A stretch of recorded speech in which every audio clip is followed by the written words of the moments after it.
So mga boss, ito ang ating Click version 1. Yan.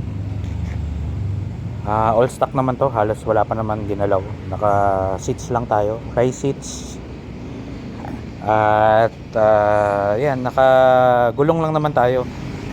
So mayroon akong mga dapat palitan tulad ng dito sa front, which is sira na ang ating shocks, rotor disc, medyo manipis na.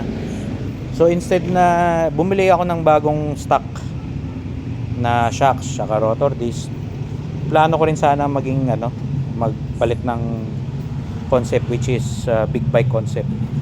So mga napanood natin sa vlog na para magkasya ang PCX mag sa harap is kailangan natin magpalit ng T-post, kailangan natin ng shocks. Sa likod halos wala naman magiging problema dahil plug and play lang. So ang gulong ng PCX na 160 is 13. So gulong lang ang papalitan natin dun. So itong gulong na to hindi ko na magagamit yan. So itong in-upgrade natin na mga pyesa, which is max na PCX 160.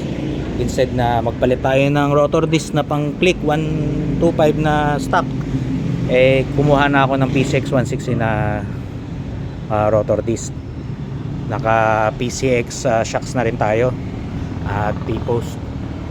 So ang kulang na lang na pesa natin dito boss is ang front wheel axle, which is yung ehe, at ang ating caliper. Hindi kasi pasok yung pang Click 125 na caliper. So tsaka mga spacer kaliwat kanan ng pang PCX 160. Ito nyo boss, gaano kalapad yan, no? Pagka naisalpak natin to para sa ating big bike concept. So abangan natin to mga boss, kung ano maging itsura ng ating baryo setup big bike concept.